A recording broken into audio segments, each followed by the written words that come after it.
안녕하세요. 올해로 이제 딱 30살이 된 여자예요. 얼마 전에 1년 사귀고 결혼 직전까지 갔다가 정말 황당한 이유로 이혼, 아니 파혼하게 되었어요. 제가 아무리 좋게 생각하려고 해도 납득이 안 돼서 한번 사연을 남겨볼 테니 읽어봐 주시고 과연 파혼한 게 잘한 건지 아니면 제가 과민 반응을 보인 건지 객관적인 의견 좀 남겨주시면 감사하겠습니다. 일단 저는 뭐 하나 특출나게 잘하는 건 없지만 그래도 누구에게도 손가락질 받을 만큼 잘못한 거 없이 평범하게 자라서 현재 대기업의 제1하청회사에 근무하고 있어요. 하청업체라고 하면 누구는 색안경을 끼고 바라볼지도 모르겠지만 하청도 나름 급수가 나뉘어져 있는데 1, 2하청까지는 직영과 거의 대우가 비슷해서 다닐만 합니다. 급여뿐만 아니라 복지 환경도 꽤 준수해서 한번 입사하면 웬만해선 이직하지 않고 끝까지 다니는 직원들이 대다수죠. 저는 주로 도면 관리를 하는데 한 번씩 검사팀에 지원 갈 일이 생기거든요. 보통은 1년에 2달 정도 근무를 가는데 거기서 남자친구를 만났습니다. 남자친구 직업은 검사관이었는데 이게 꽤 요직이에요. 본청과 하청 사이에서 독급으로 검사 업무를 하는 회사들은 주로 외국계 회사들이라 영어가 필수이다 보니 아무나 지원할 수는 없습니다. 거기다 현장 업무에 대한 경력과 지식도 필수고요. 당연히 페이가 좀 세죠. 코로나 전에는 물량이 많아서 한 달에 거의 1,000만 원까지 받았다고 하던데 지금은 워낙 경기가 위축이 돼서 반 정도밖에 안 된다고 하더라고요. 그래도 한 달에 500만 원 정도니 연봉 6천 정도는 되는 거죠. 그리고 아무래도 대기업을 대신해서 검사를 하다 보니 은근히 갑질 같은 걸 많이 하는 편입니다. 특히 저 같은 하청업체에서 일하는 사람들에게 더 심한데 그도 그럴 것이 검사관이 불합격을 주면 절대 반박을 할 수가 없어요. 그럼 그 불량난 제품을 다시 회수해서 수정하고 다시 검사받고 하는데 상당한 비용이 들어가거든요.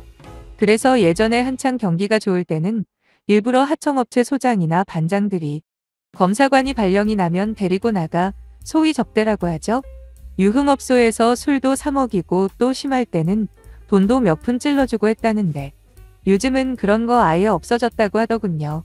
법도 많이 바뀐 데다 검사관들이 워낙 물량이 없다 보니 깐깐하게 하다 업체에서 불만이 쏟아져 버리면 자기 자리도 위태위태해져 버리니까 서로 좋은 게 좋은 거다 라는 식으로 넘어갑니다.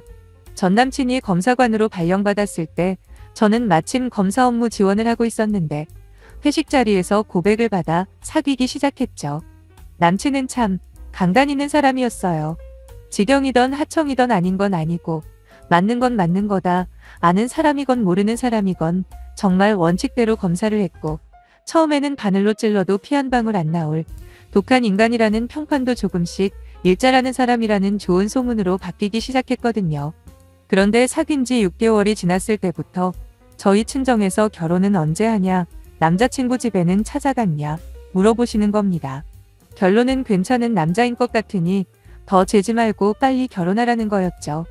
그러면서 내세우는 가장 큰 이유가 제가 곧 30이 되니 노산이라고 최대한 빠른 시일 내에 결혼해서 애 가지라고 하던데 아무리 내 부모라도 어쩜 저렇게 답답한지. 요즘 세상이 어떤 세상인데 이제 30인 여자한테 노산 걱정이라니요. 엄마 아빠 때는 그랬을지 몰라도 지금은 30 중반 넘어도 함부로 노산 그러면 돌 맞는 거 모르시나 봐요. 진짜 스트레스 많이 받았어요. 데이트하고 저녁 늦게 오는 날이면 엄마는 제 방까지 쫓아오셔서는 결혼 소식은 아직 없냐며 시간 좀 끌지 말고 서로 맘에 들면 결혼해라. 네가 좀 더 적극적으로 해보라고 등을 떠미셨습니다. 그러면서 너도 내년이면 30인데 애는 언제 낳아서 손주 안겨줄 거냐며 성하셨어요. 저보다 6살 연상인 남친 집도 사정은 마찬가지였어요. 남친은 하루가 멀다 하고 집에서 언제 결혼하냐고 난리라고 하면 저도 마찬가지라고 맞장구 쳤죠. 그러다 연애한 지 1년 조금 안 돼서 정식으로 결혼에 대해서 진지하게 생각해보자는 말이 나와 상견례를 했는데 진짜 지금 생각해도 어이도 없고 화도 나고 그럽니다. 상견례 때 남친 부모님을 처음 뵈었는데 얼마나 거만하시던지 자기 아들 검사관이라는 이유 하나만으로 며느리 될 저와 저희 부모님들까지 깔보시는데 결정적인 건 신혼집에 대해 이야기할 때였어요. 한 달 정도 전에 결혼 이야기를 꺼냈을 때부터 이미 준비를 했다며 3억짜리 집을 준비할 거라는 겁니다. 저는 그동안 일하면서 모은 돈 7천만 원이면 어느 정도 되겠다 싶어서 친정에서 도와준다는 거 딱 거절했거든요. 그런데 남자 쪽에서 3억짜리 집 이야기를 꺼냈을 때 속물이라고 욕하실지는 모르겠지만 엄청 좋았습니다. 남친이 가지고 있는 돈은 제가 알고 있었기 때문에 잘해봐야 전세 정도겠거니 예상했는데 아니 3억짜리 자가라니요. 이사 다닐 걱정도 없고 대출금 갚으며 불안하게 살 필요도 없다는 생각에 집 사는데 도와주셨을 남친 부모님께 감사한 마음까지 들었거든요. 그 전에 했던 기분 나쁜 말들까지 모두 잊어버릴 정도로요.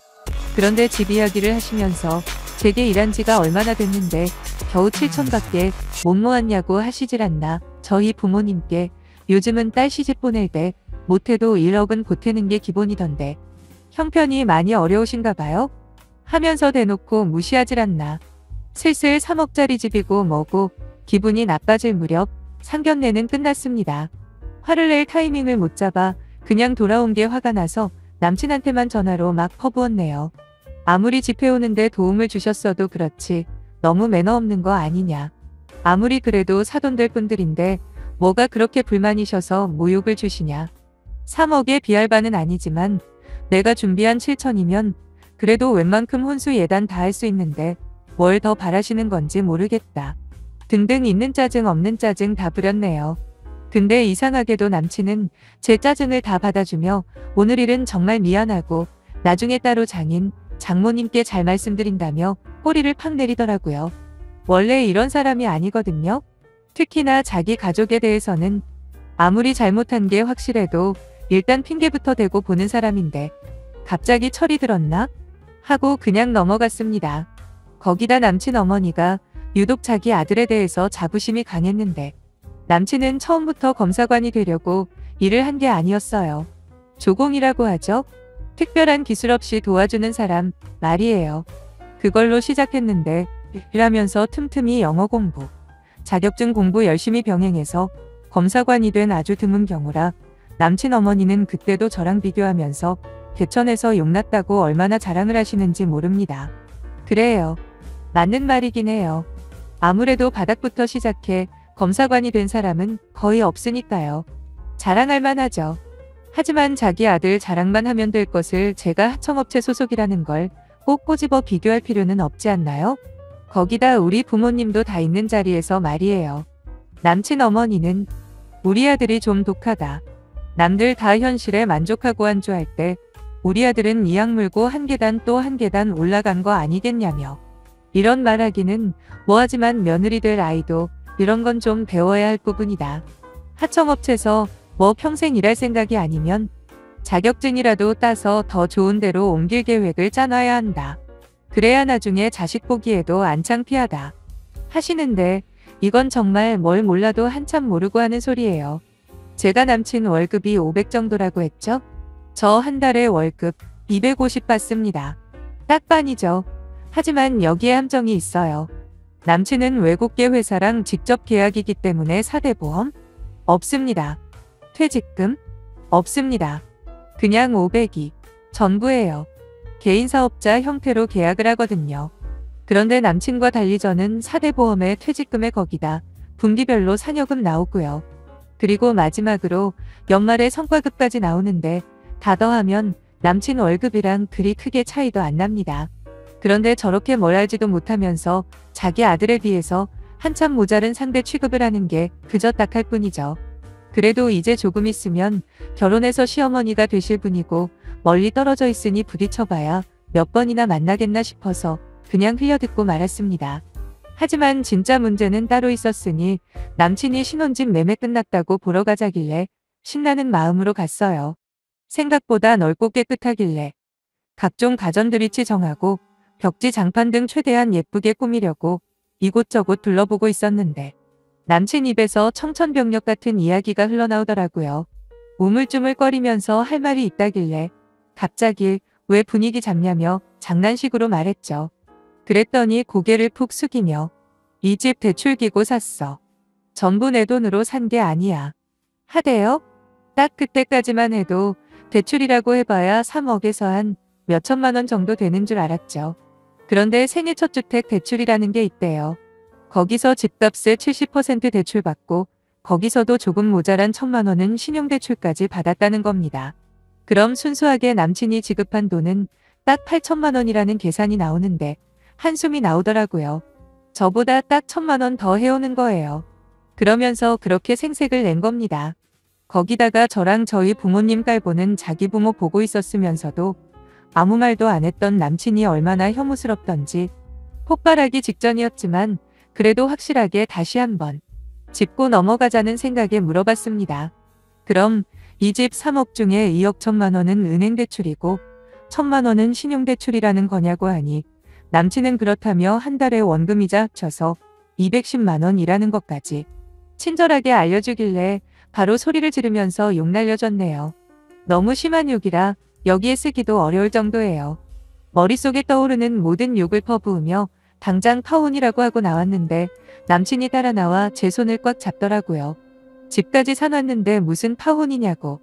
너한테 갚아달라 안 할 테니 걱정 말라면서 자기 월급에서 다 갚는데요.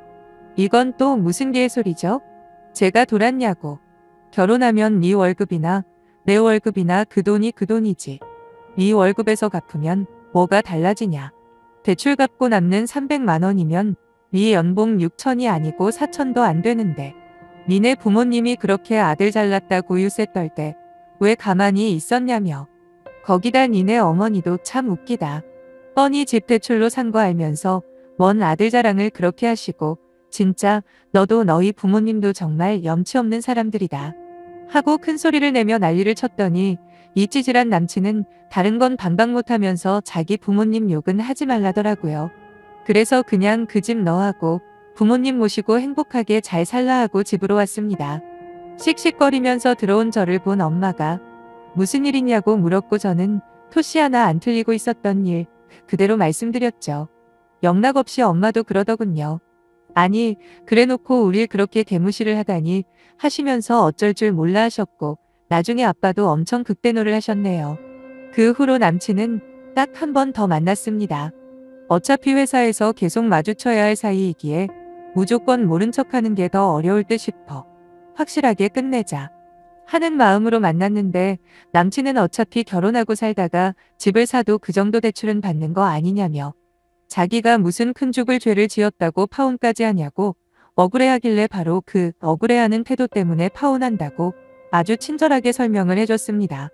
결혼할 때 집 사서 시작하는 커플들이 이 땅에 얼마나 되겠어요? 저도 잘 압니다. 전세로 또는 월세로 시작하는 사람들도 아주 많죠. 남친과도 전세로 시작하던 자가로 시작하던 전 아무 상관없었을 겁니다.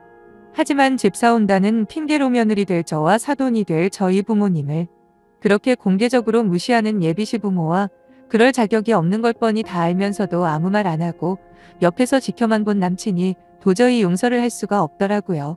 게다가 나중에라도 사과 한마디 없이 뭘 잘못했냐는 그 모습은 진짜 몰상식의 극치라고밖에 생각이 안 됩니다. 남친은 어떤 말로도 제가 설득이 안 되니 나중에는 울상을 하면서 집 사놓은 건 어쩌냐고 하는데 그걸 제가 신경을 왜 쓰나요? 안 그래요? 처음부터 솔직하게 이야기했으면 아무 문제 없었을 것을. 이렇게 일을 크게 키운 것도 파혼까지 결심하게 만든 것도 다 남친과 남친 부모 때문이라고 하고 헤어졌고 그 후로 회사에서 봐도 아는 척하지 않습니다. 불편해도 자기가 불편하면 했지. 저는 아무렇지도 않거든요. 다행인 건 이제 저희 부모님은 결혼이라는 단어를 일절 입에 담지도 않으신다는 거예요. 저 역시도 마찬가지고요. 시간이 좀 지나면 어떻게 제 생각이 바뀔지는 모르겠지만 지금 당장은 결혼 생각만 해도 토 나올 것 같네요. 꼭 결혼해서 손주를 안겨드리는 것만이 효도는 아니니 혼자 제 인생 살면서 부모님한테 효도하고 살다 보면 또 모르죠. 어떤 좋은 일이 갑자기 나타날지도요. 들어주셔서 감사하고 제 사연을 들어주신 모든 분들의 오늘이 행복만으로 가득하길 빌게요.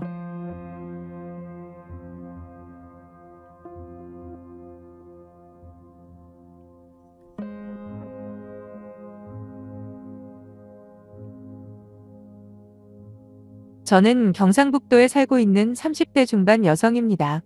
하는 일은